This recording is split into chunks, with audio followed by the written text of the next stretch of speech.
This podcast is brought to you by the Texas Hill Country River region in Uvalde County. What's super unique about this area is that the Frio, Nueces, and Sabinal rivers are all located in the same county. It's like the hill country that you know and love, but really rural, so you're surrounded by wildlife.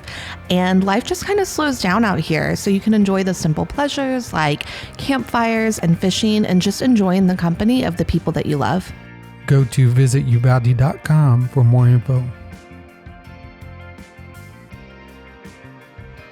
Buenos dias, everyone. Welcome back to another episode of the In Between Podcast. I'm Jake. And I'm Leah. And today we have a really cool, interesting guest. It's Travis. Say hello. Hello.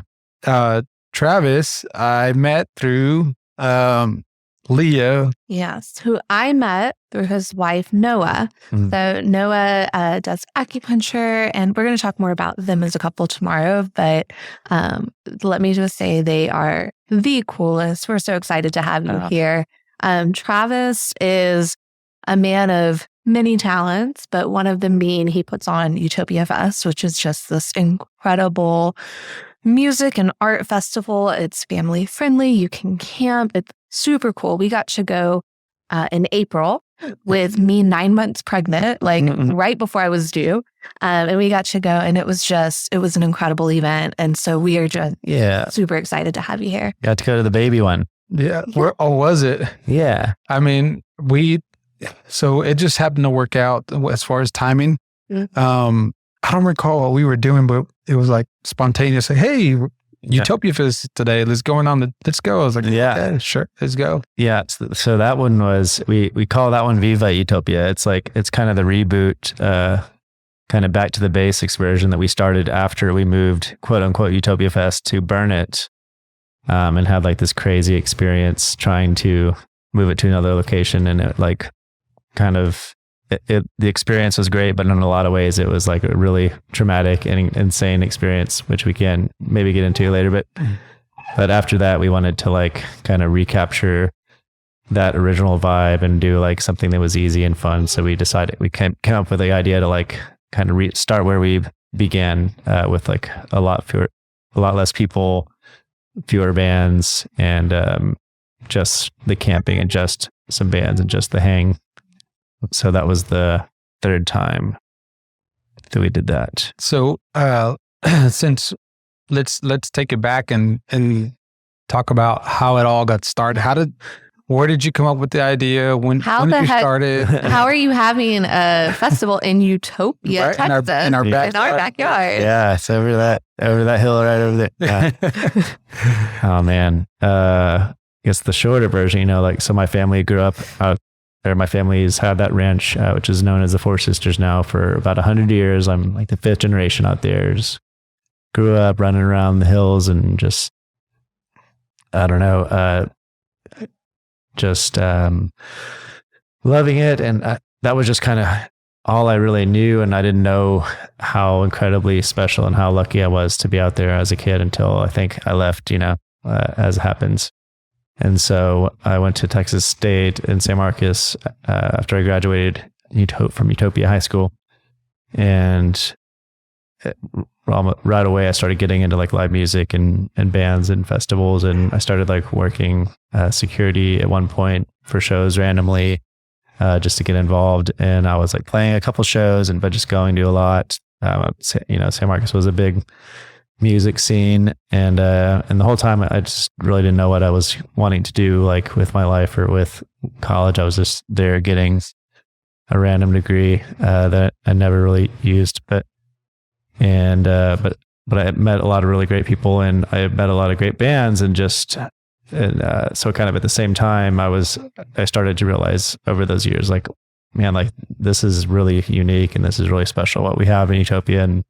And occasionally I would like try to invite people down there, but it was like hard to convince people to drive the 2.5 hours to the middle of nowhere. And also I was like, man, I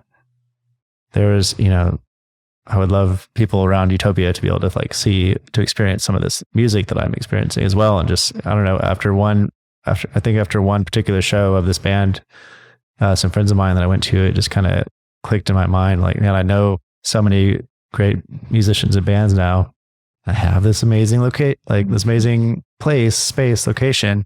It's like, why don't I try to convince like 9 or 10 of these bands to come out and play in the middle of the pasture one weekend or one day?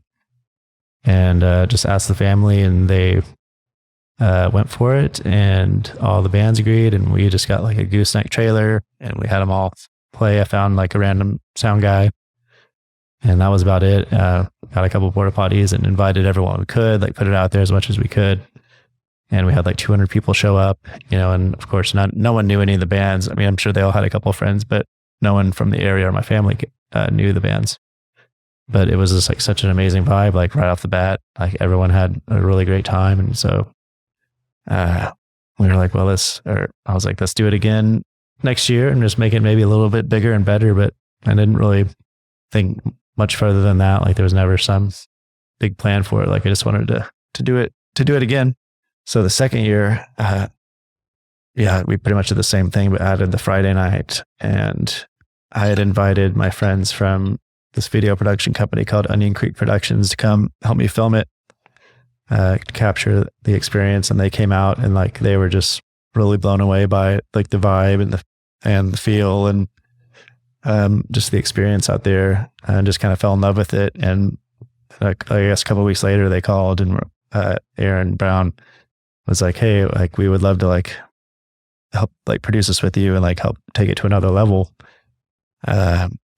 To which like before long I was like, sure, let's go for it. And so whereas I was like, at the time I was just working like random like retail and construction, just all kinds of random like jobs, but it was like full time. So it was like I didn't really have the time or energy or resources to really put anything more into this. So they were able to, since they were working for themselves, and they had done like a lot of music video production and whatnot. So they had a lot of connections in the music world as well. So they were able to dedicate a lot of time into helping curate the lineup and some more of the experience. And so all we had to do was really like convince a couple, like a little bit more well-known bands to come out for that third year in 2011. And I think we got enough like name recognition and enough like media power and everything to convince like, I think it was like 12 to 1,500 people to come out in the third year. Wow. Yeah. So then we're out there, and we're just like, man, like I think we're onto something here. Yeah. Like it was just, that it was the same vibe, but it was exponential now, like on another level. And like, man, this is really something. So but it was still we had jumped up, but it was still the same goal like that I'd had before. Just like, well, now let's make it a little bit bigger and a little bit better and try to perfect it every year. And that's basically what we did over the next 6 years together, every year. And it just continually grew a little bit every year. And it got up to where we were selling like pretty close to 2,000, but with all the people included, like it was 2,500 plus by the end of it. Again, so super short story. So over the years, like it was growing, and there was that amount of people, and it's funny how like people would like assume we're just like all of a sudden millionaires because they're doing this, but it was actually like really hard to make it sustainable, believe it or not, because it's really expensive, especially out in the middle of nowhere when you're nowhere near like even like a hardware store or like a Walmart or a music store, or a generator rental company. I mean, everything costs so much to get out here. And then of course the bands, and it just never really got to the point where it was really worth the time commitment for everybody. So eventually the brothers in this video production company had their own families, and their own business was taking off more. So they decided to turn the reins back over to me in 2017. And around that time, like it was becoming clear that like, this isn't going to really be long-term sustainable. Like something has to change. And we were also kind of getting to the maximum capacity that I think the family and the ranch were willing to handle. So we made the decision to take it closer to Austin in a new location to try to give it room for growth and to maybe get it to another point of sustainability and continue that like trajectory. And at that point, I found these, just so happened to be this other couple pair of brothers that had a ranch in Burnett. It's kind of a long story, and I don't want to get too much into it, but they kind of made a lot of promises that weren't upheld in like the last second with a month to spare. We had to move it to the plan B, which was Reveille Peak Ranch, which is also in Burnett. And to make it even shorter, that's been really amazing. It was crazy. Obviously that year was crazy, but the last couple since then have really grown there and grown on us. And the place has been really magical in its own way. And we scaled back, ironically, but it's been great, and it's still maintained like that really special feeling that we had out here. But of course, no place will ever match that venue out there. It's really special. And we found out, and we knew that was the reason why a lot of people were coming. But I think a lot of the people that went out there still haven't followed us over. But a lot of like that core community that's grown out of it has remained and has become really, really, really sweet. Wow. That's the whole story. Wow. As short as possible. So many questions. Yeah, so like, I think the word, and you said it, and every time I think of UTOPIAfest, the word magical is really how it feels. Like just the art and everything going on. It's so laid back, but also so well produced at the same time, but just so chill and laid back and just magical. And like you said, we only went to the baby event. We went to the small one. We haven't even been to the big one with all of the festivities, but we were just there for that one night and we were like, this is so cool. Travis was so cool. Travis and Noah are the coolest. I saw you walking by. I was like, there he is. And I just felt like, wow. We know this person through, one way or another. Like, it's just, cool to say that we know you. Well, that's really cool to hear from that being y'all's first experience and having it be like that. Cause I mean, that would have, like, if I wouldn't have partnered with the production company, like that would have been like the third or fourth year, probably like what it would have been like, more than likely. But we love that now, like that model, and the family and the fans, community really love that event, because it is just so easy and just so chill. So we'll keep doing that forever, if I can. Yeah. What would you say was your biggest hurdle to overcome in those early days of first year? Probably, I don't know, was it the first year, second year? I mean, they probably all presented their different challenges, but is there one that sticks out more than all the others? And how did you overcome it? I don't know. The worst thing for me has always been just like the marketing and trying to sell it and trying to sell tickets and stuff. That's always been the hardest thing, and the thing that I like doing the least. Like I don't know. It's like the whole time, especially at the beginning, it was almost like I was having to like sell myself and convince people to come to my things and about me, which I just like, I hate doing. But of course there were all other weird logistical things like finding catering and getting catering done right and other things, but I don't know. But I think what happened with the marketing and the selling tickets was, the word of mouth like started picking up, cause it's like we can use these words like magical and so special, but and all these things that almost might sound trite or cliche or something, but like that you can't really fully understand until you're there. That's always been the challenge, right? People have always gone out there and be like, oh, now I get why people are so crazy about this, but you have to like be there. So it's like converting that into the words and imaging and videos and all the promotional material is really hard to translate. That, and even still today, but luckily everyone that goes for the most part gets really into it and tells all their friends. And now we actually started doing like a camp registry system. And we have like close to 100 like camps that are kind of in the database that are anywhere from like a family to like 20 or 30 people. And where is that something that's accessible online for people to find? Yeah, exactly. You can register at utopiafest.com, and that's how we do like the group discounts. Everybody gets a discount code, and then we'll do other special rewards, like you hit certain numbers and whatnot. Wow. I think one of the things that, I mean, granted, I haven't been to a lot of festivals, so I don't know. But to me, one of the things that I think is really cool about Utopia Fest, at least when it's here, the one that we went to, is that you're in the middle of nowhere in some of the darkest skies in Texas. Other than Big Bend, that area, we have some of the darkest skies in Texas out here. So you're camping, because a lot of the people there choose to camp. So you're in this isolated location, you're camping under the beautiful, beautiful Texas stars. And there's, lights on the campers and lights in people's tents. And there was like a kid going around on like a light up scooter thing or something, hoverboard. I don't know. It's just, it's really neat. And I think that to me is a unique thing, but I don't really know the festival 100%. Well. Yeah.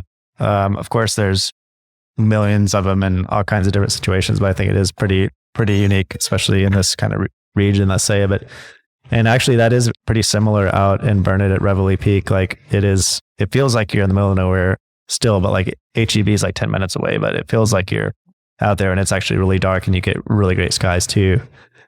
This last one, like the weather was perfect, and there was amazing visibility, and like the sky was like a part of the experience, like God's art installation. It was like so stunning at all times of day, into the night. Like it was always doing something like amazing. So that made it extra cool. And when was that? Last October. And so the next one's coming up in this October. Yeah. And that would be 2 months from right now. So 2 months from now is the Thursday pre-party. Okay. And do you have a max amount of people that you're allowing there? We're calling it 1,500, which hopefully we'll get to and be able to say that maybe we can have a couple extra 100, but that's kind of the goal. I mean, but it can hold a lot more than that out there, which is one of the benefits. Like they have a ton of space. So I'm assuming that at this one you'll also have food options like you did at the exactly one. Yeah, you can. So what's also kind of unique about it is, which it separates it from a lot of festivals, is you can actually bring everything that you want. Like it's almost as if you're going like primitive camping with your family out in some state park. Like you can do that and do that the whole time. Like you can just pay for your ticket and that's it. And you go and do your own thing. But then if you want to make it like, let's say more convenient or like pack lighter, like you could not bring anything except your tent, or you could even rent a tent. If you want, you could even just come yourself and rent a tent and get food from the vendors and drinks and everything's there. Oh, wow. For you. Yeah. Even we also do like, I mean, it's just crazy business, but it's since we were out here and we didn't have any option, it was BYOB, and we've like wanted to maintain that. But also now that we can sell, we have this weird hybrid model where you can get beer, wine, and spirits there, or again, you can bring your own and just have your own the whole time. Wow. Yeah. That's definitely something that I noticed when we were there, is that y'all aren't trying to like nickel and dime everybody. And I didn't, because I have no experience with festivals, I didn't realize how special that is until I just watched the thing about the Woodstock 99 and how they were like nickel and diming everybody. Water was like $1,000 for a bottle of water. And y'all don't do that. It's the opposite. I feel like you give so much to the people who attend. Yeah, totally. Which is probably part of like the not sustainable. Yeah, there's probably like a more happy medium. But yeah, I mean a lot of like other like non-camping festivals. Let's say like you might have to pay to park. You might have pay for water, all the food at like exorbitant prices. You can't bring, of course, anything in. Pay for everything that's really marked up. Yeah.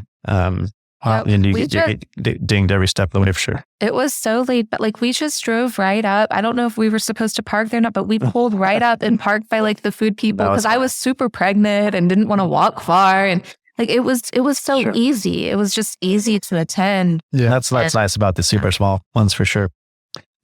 So the next one's coming up in October. But the ones that I'm really looking forward to is the one in October 2023 and the one in 2024 April. What's happening? Wait, first I want to say, so Jake is like on like the task. He's been going to these meetings about the like he is so excited for this. So it's cool that you guys are doing two festivals. Anyway. So what's cool what's really cool about this is that we'd agreed to doing 5 Utopia Fests at Reveille and Burnet. And the last one was actually supposed to be this past October 22 was supposed to be the last one. And then we were going to go into these next things back here. But then we had to skip the one in 2020, and we could have been like, sorry, it was a wash or whatever. We couldn't do it, but we decided to honor the 5 agreement. And for a while there, we were actually planning on doing the 5th one in September of next year, and then doing the Eclipse party in October, back to back. But then, wow. Then after we had the second kid and had these businesses, I was like, there's no freaking way. And we were also going to do the spring party. So then we decided, well, let's just do the 5th Utopia Fest in the spring, and then do the Eclipse party in October.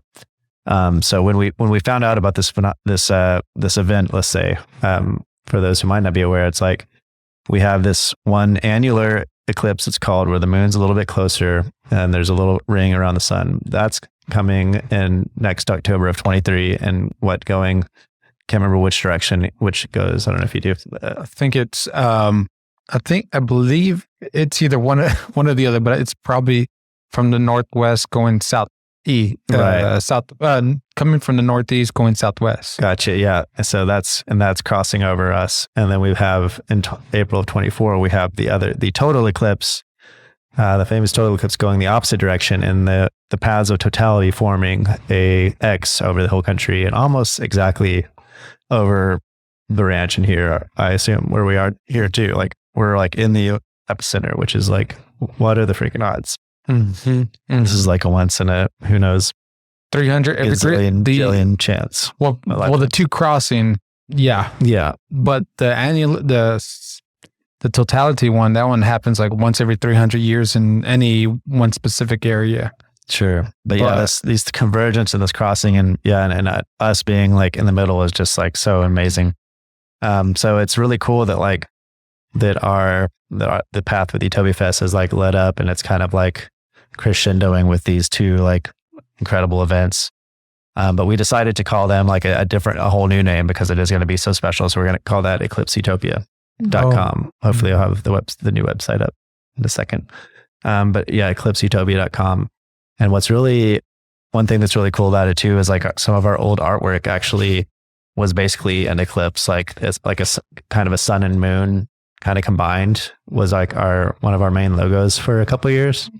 And we could have never known. And it was almost it was prophetic of where it was going. Oh, yeah. Wow. Pretty wild. That's cool. So at some point, we did, I guess to get to the very end, or I guess to where we are now, I guess, let's say, we pretty much decided that after next May, we'll do the 5th Utopia Fest, which will be the 14th one.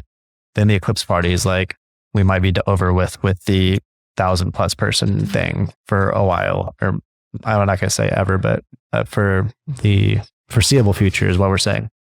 Because it still hasn't got to the point of sustainability, and 2018 set us back in such a hard way, and we're still trying to recover from that, unfortunately. But like I said, with having the family and having all these other businesses, and we're opening a music venue, we decided to kind of shift gears. And I think it's kind of the next phase, with the music venue in Buda, we're kind of trying to capture that essence of the event and have it, give it a home for year round. But also, like I said, I definitely want to keep doing that small version at least once a year beyond the Eclipse parties, because it's so easy and so much less risky. That one of the other challenging things about it, I mean, there's a reason that there's not a lot of 10+ year old smaller festivals, because it's it is, you do take on so much risk, and it's hard to do it without some kind of backing or safety net or pool or something. And it's at the end of the day, it's our family alone is responsible for all these commitments. So getting to the point where it's hard to take on all that risk and stress for us. So we're going to kind of bring it back and simplify it and kind of redirect the energy to the venue for a while. So is there a cap for the amount of people? Eclipse Utopia? Yes. We're gonna cap it at 1,000. Wow. Yeah. So it'd be twice the size of the the Viva Utopia. And and by the way, also when y'all went, it was the Thursday party. So there was only like half of the people that were there that weekend. So y'all were like, so it was honestly probably more like the first 1 or 2 years, the feeling with that many people. Oh, well, I know what it was. We went and it was a Thursday, but we were leaving the following day. Yeah. Somewhere. Exactly. Yeah. So I don't remember where we were going. Yeah. And we were like, for like the pre-party. Yeah. And we were like, you've got to at least if you're in town, you have to at least come tonight. Cause it was cool too. Yeah. Very cool. Very cool. So yeah, y'all got just like the taste. And we loved it. Good day. Yeah. I'm trying to think of the name of that band that I really, it was El Cambo Oscuro. Yeah. It was like this like psychedelic cumbia, like, oh my gosh, so fun. It was so fun. It definitely will get you moving. Yeah. And dancing. It's just fun. It's just fun. Yeah. That's the type of vibe we go for. Yeah. Well, that 1,000 capacities, I feel like that's going to be met really quick because the annular is going to be a pretty big deal. And it's going to be a dry run for everyone in the area. Totally. In preparation for the one that's going to happen 6 months later in April of 2024, which it's going to be madness. Yeah. Madness. You can just look up YouTube videos of the previous ones in Oregon, for example. I think it was 2017. And right. I mean, someone was just recording out of their vehicle driving the opposite direction of this traffic for, I don't know, a good 8 minutes. And there's just one car after another, just the entire YouTube video. And I mean, it's crazy. It's going to be madness. Yeah. We've been having those Zoom meetings. I've got on like one and watched a little bit of some of the other ones, but yeah, those have been going on already for over a year, like for the area trying to get ready for this. Yeah.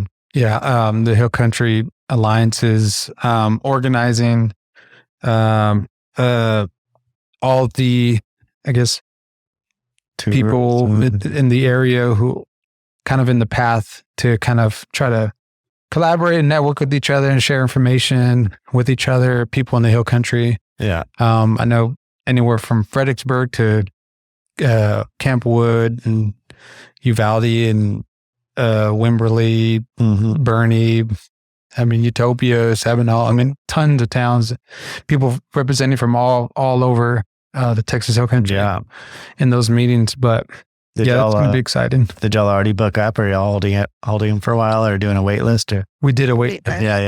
Yeah, we have a wait list because we just haven't, our calendar's not set up yet to be able to take reservations that far out. But it will be soon. We'll get it all set up and then people can start booking. But yeah, there's already a lot of people that are interested. I heard in some other places out here are already booked up solid. Yeah, totally. We're really, really excited about that. But before I have to run off and feed this one and y'all can finish off the conversation, I just want to know, when you were talking about the UTOPIAfest that's coming up in October, what are you most excited about for that one? Because you've done so many, but what are you really looking forward to? I don't know. It's hard to pinpoint one thing. That I'm definitely super excited about many of the bands that are coming. We've got some really special return people that actually played out on the ranch here when we were still there, that are coming back to this new location. And I don't know. I think I'm just really looking forward to it in general. Kind of, I don't know. Last year was actually one of my top favorite ones that we've ever done, honestly. And it was because like I said, we've been in this new space for long enough where it's really starting to sink in and to kind of gel, and just starts to feel more comfortable and more like the original vibe. Because after you kind of get a lot of logistics and all the land clearing, just everything, all that's kind of out of the way, then everyone can just come and just be there and just enjoy it. Once all the logistical stuff is not a concern. So it just really started to sink, and it was just a really special crowd too. There was obviously we were kind of towards the end of where it was still pretty weird, a little bit weird to do stuff and to go outside and be around people, or to go inside even. But some people are still hesitant to go outside in groups.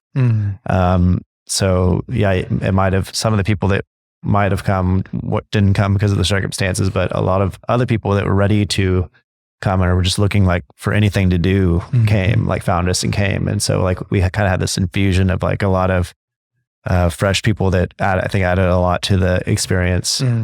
And yes, it was just really such a joyful and just really high vibe time, because everyone was just so glad to be like experiencing music and people again.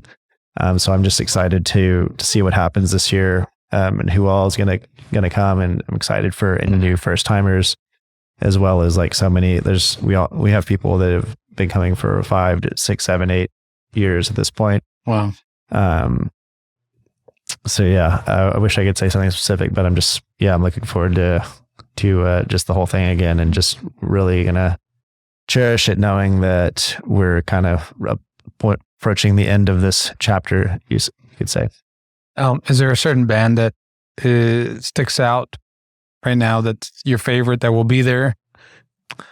Well, the two I mentioned, and I think they were a couple years apart, but one of the best bass players in the world, Victor Wooten, is going to be there with his new project, which is he's really amazing, and also is going to do like a talk or a workshop of some kind, which will be really, really cool experience. What in between, like in the morning? Oh, like, oh wow! One of the mornings, yeah. And that's going to be included. Uh-huh. Wow. Yeah, pretty much everything's included. We just started doing horseback riding. That's like one of the only things that you have to like pay extra for. But most of the stuff is going to be all inclusive. But there's going to be a really special collaboration. One of the things that we've done several times over the years is have this band Brownout, which is also a lot of the same people as Grupo Fantasma.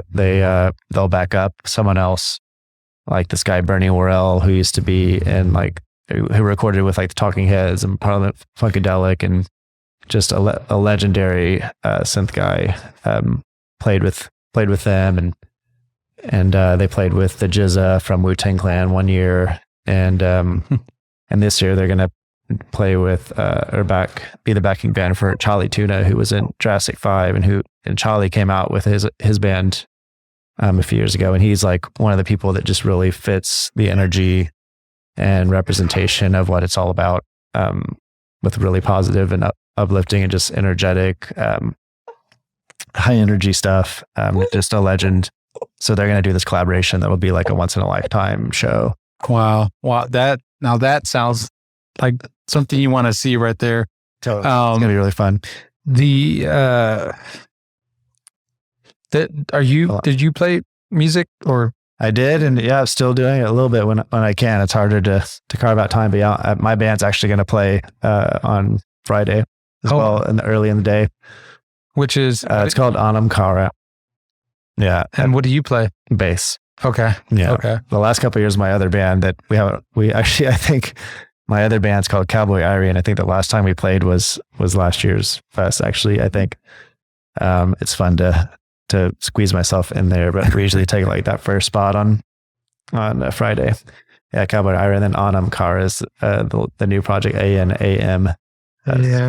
AMCARA. There's a couple different people on Spotify. We have like this one song called Move on Spotify that's out there, but I'm really excited about that. And it's been fun doing that project because it's, we're all around the same age and we all have a lot going on, and there's really like no pressure to have like super consistency getting together and everything and to make progress. But at the same time, we're also excited to do it. And whenever we can get together, it's really good stuff. And I think actually has a ton of potential. So it's like, it's almost frustrating. And like, I wish we could do more.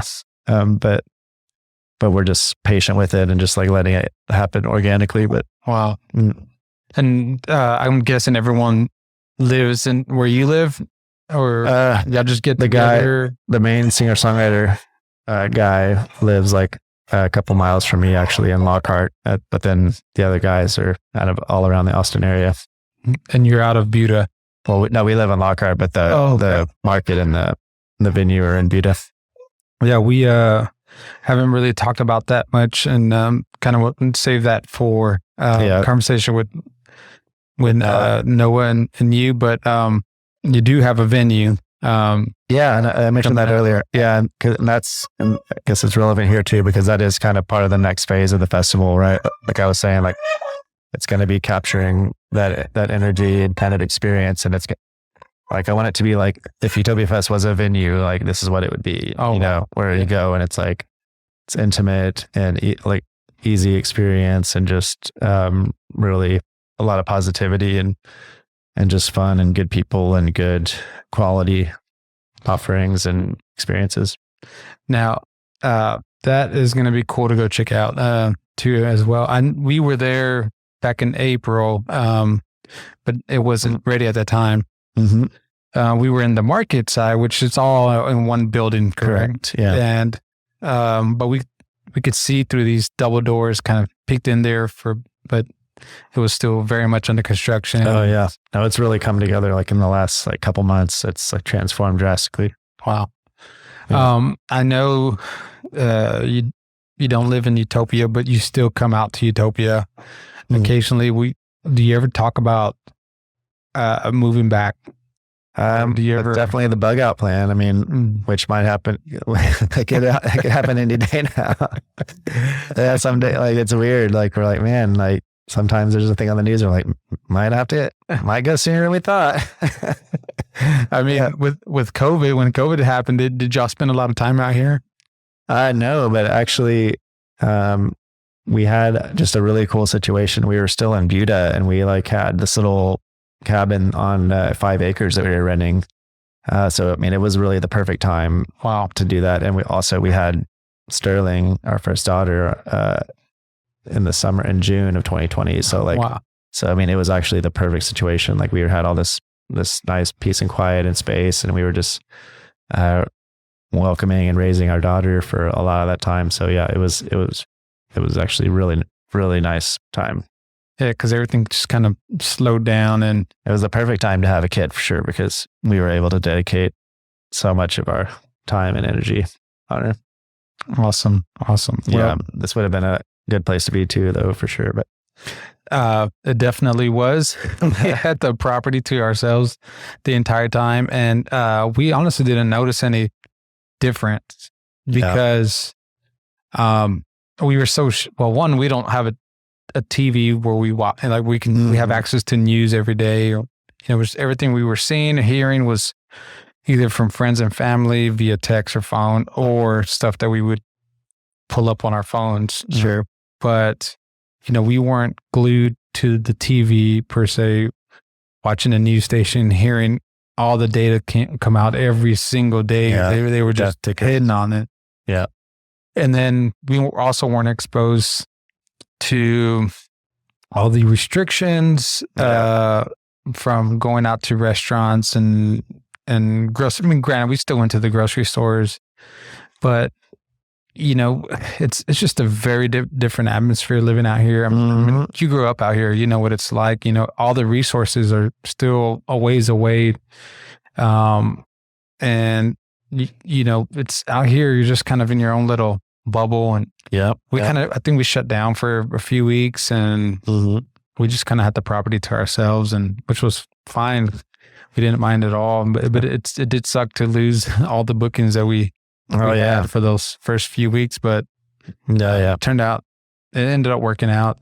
I think a lot of people subconsciously just like we're desperate for like a break and just like a rest, and so like even if they didn't fully believe or weren't fully behind everything, like yes, let's just shut everything down let's just go for it. I need to like sleep and not do anything for a second. I think that at first was part of it. But. Yeah, for sure. Well, hey, thanks for being on today. If you had any bands, if there's someone interested in participating in any, playing at your venue or playing at, I don't know, the Utopias, how would they reach out to you? Or we welcome like collaborators of all kinds, any kind of visual performance, art, or even like I said, we do like workshops and also the venue, like we're wanting to bring in like speakers, thought leaders. Like we want it to be not just about music like UTOPIAfest. It's a really well-rounded experience about just all different ways of of, I think, active and kind of wellness, healthy living, but balanced lifestyle, working and playing hard. So we welcome experts in any fields, like other business leaders. Like we're always wanting to collaborate and bring people in on the festival as well as to the market. But yeah, like all the social media, all the website, everything like goes straight to me. Like it's still just me doing behind all this stuff after all these years. So yeah, I'm super easy to get in contact with. So yeah, just the festival, the website or any of the social, mainly Facebook and Instagram, but check Twitter every once in a while. And what's the Instagram? All your handles for social media, is it the same for all of them? No, it's utopiafest.com and then at UTOPIAfest at Instagram, and then Facebook is UTOPIAfest TX. But if you just look up UTOPIAfest, we'll probably be there. It'll be obvious.